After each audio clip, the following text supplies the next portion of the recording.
Did you know that Dracula's castle, the same castle that will appear outside of the maps anytime you play as or against the Dark Lord, is actually a magical entity that is completely linked to Dracula?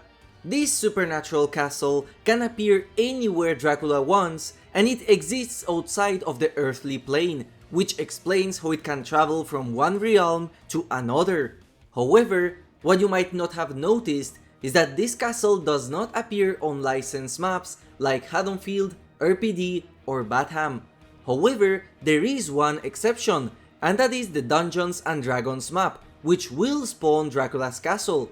This could be because Vecna's map shares the same realm as the Knight and also the same skybox, so it's unknown if this was intentional or not. And for those of you wondering, no, the castle does not appear on Nostromo despite it sharing the same realm as Dwarka Deepwood in the code, where the castle does appear. And yes, this castle even appears in Lery's Memorial Institute, the only original indoors map in the game. And another thing you might have noticed is that Dracula talks a lot. I am the Lord of Darkness. And his voice might sound familiar to those of you who played Overwatch or watched the Hellsing anime. This is because he is voiced by Crispin Freeman, the same voice actor of characters like Winston from Overwatch or Alucard from Hellsing. This is the second Overwatch voice actor we had in a row, as Vecna was voiced by Matthew Mercer, the voice actor of Cassidy.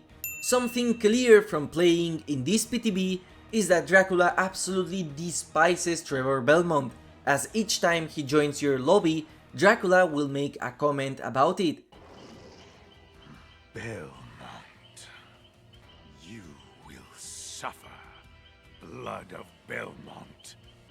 We shall meet again. Blood of Belmont. Trevor. I'll crush him like a maggot. Trevor Belmont. Too good to be true. Trevor Belmont. This I will enjoy.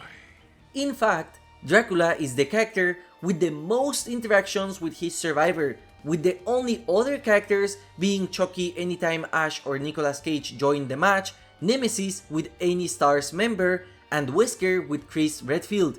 Dracula has 19 different voice lines for when Trevor joins the lobby, and additionally, he also has 3 voice lines anytime you Mori Trevor Belmont, Die, Belmont. as well as 3 voice lines anytime you find Trevor hiding in a locker, making a total of 25 voice lines exclusive for Trevor Belmont. And these might not be the only voice lines Dracula has to interact with a survivor, as the devs have shown that Alucard will be coming to the game as a legendary skin for Trevor Belmont. For those of you unaware, Alucard is the son of Dracula, making this the first time in the history of Dead by Daylight where a survivor is part of the family of the killer, which only previously happened with the Spirit and the Oni. This is not the first time that a survivor and a killer are genetically related. Can you guess who is the other one? Well, it's none other than Clone Xenomorph and Ellen Ripley 8, as both have shared genetic material of Ellen Ripley and the Xenomorph. And before you mention it, the Myers and Laurie we have in the game are from the original films, where they are not related. Once Alucard is in the game, he will be one of the strongest survivors in the game canonically, as well as the third non-human survivor, as he is half vampire, with Aestri and Maria being the other two. But let's go back to Dracula and talk about his amazing Memento Mori. I have seen a lot of players say that this is a very meh Mori, but I have to disagree. This is absolutely fitting for Dracula, an arrogant and narcissistic character. He doesn't have to do anything flashy to end you. He simply slashes you, takes his time to summon a glass of wine, meanwhile most of your blood is being spilled, showing how much he actually values you, and then he throws the glass, breaking it, which is a direct reference to one of the most iconic Dracula scenes in Castlevania, as well as one of the most iconic voice lines. The voice line, is referenced in Dead by Daylight 2. What is a man? A miserable little pile of secrets. But enough talk. How about you? What is a man? A miserable little pile of secrets. And by the way, do you know what Myers, Sadako, and Dracula have in common?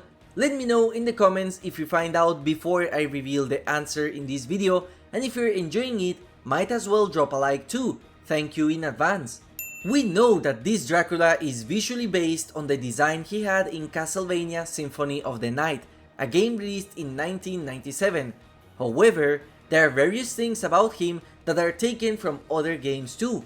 For example, some of his voice lines are taken straight from Castlevania Curse of Darkness, released in 2005.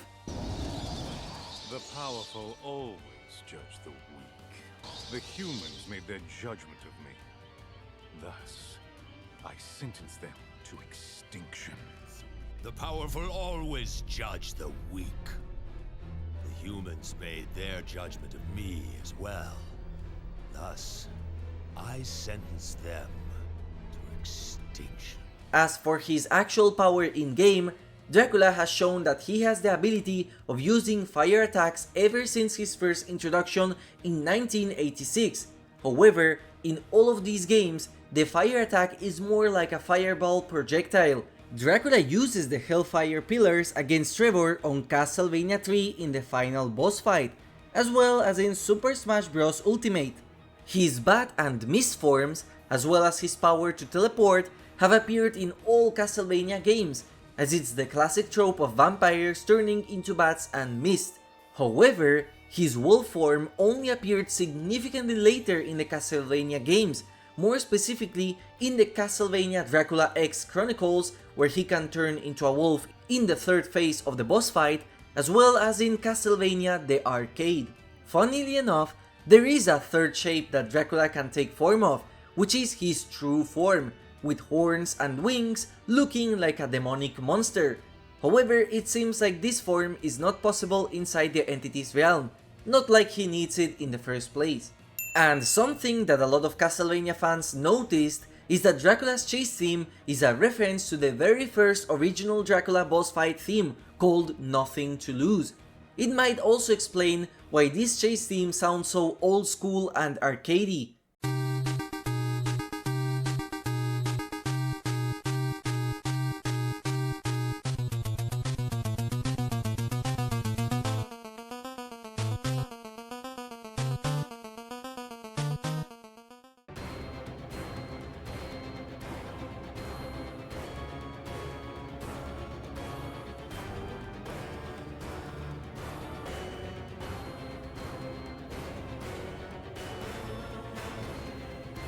In my opinion, it absolutely fits with Dracula. But something that surprised me a lot is that Dracula canonically is quite strong and can only be beaten with certain tools, so I fully expected him to have the Mark of Negation, the same mark that is put on Vecna to limit his powers. However, it seems like this was not needed at all for Dracula, as he actually enjoys the entity's realm, as various of his voice lines show that he finds joy here. What a dark and wondrous place. This is vampire heaven. Destiny can be quite fun at times. What is interesting is that Dracula was taken after the famous battle of 1999, where canonically in Castlevania lore, Dracula was defeated for the last time along with his castle by Julius Belmont. However, this fight along with Julius have no game as of yet. This means that if Dead by Daylight is canon to the Castlevania universe, then the entity is the reason as to why Dracula was not fully killed, and he would eventually reincarnate as Soma Kruth, making Dracula one of the two characters along with Alan Wake who canonically are able to and will escape the entity's realm in the future, so it makes sense that Dracula loves the entity as it saved his life. Well, remember that I said Myers, Sadako and Dracula have something in common? That is the fact that all three of these have special prestiges which are different from just drenching the characters in blood. Myers' mask has a slash of blood instead of being drenched. Sadako's Prestige is the only prestige weapon in the game which comes with unique sounds, and the Dracula's Prestige head will change the color of his eyes, as well as show he has bit someone as his mouth will be completely drenched, whereas the top is relatively clean. This is a super cool detail and I love it. And finally, let's talk about Trevor Belmont, the rival of Dracula. Trevor first appeared in Castlevania 3, and he is also part of the Netflix Castlevania show. However, the design and the lore we have in the game is after the events of Castlevania 3, after he defeated Dracula. The original Belmont looked like a barbarian, similar to Simon Belmont. His design was later changed, now sporting the one created by Ayami Kojima, where he has long hair and a white coat. In fact, even the pose in the promotional artwork seems to mimic the Ayami look for Trevor. Finally, he has another design created by Takeshi Obata, where he appears more barbaric and has an eye patch covering his damaged eye. These could be future skins that he receives. Let me know if you learned something fun. Thank you for watching and have a nice day.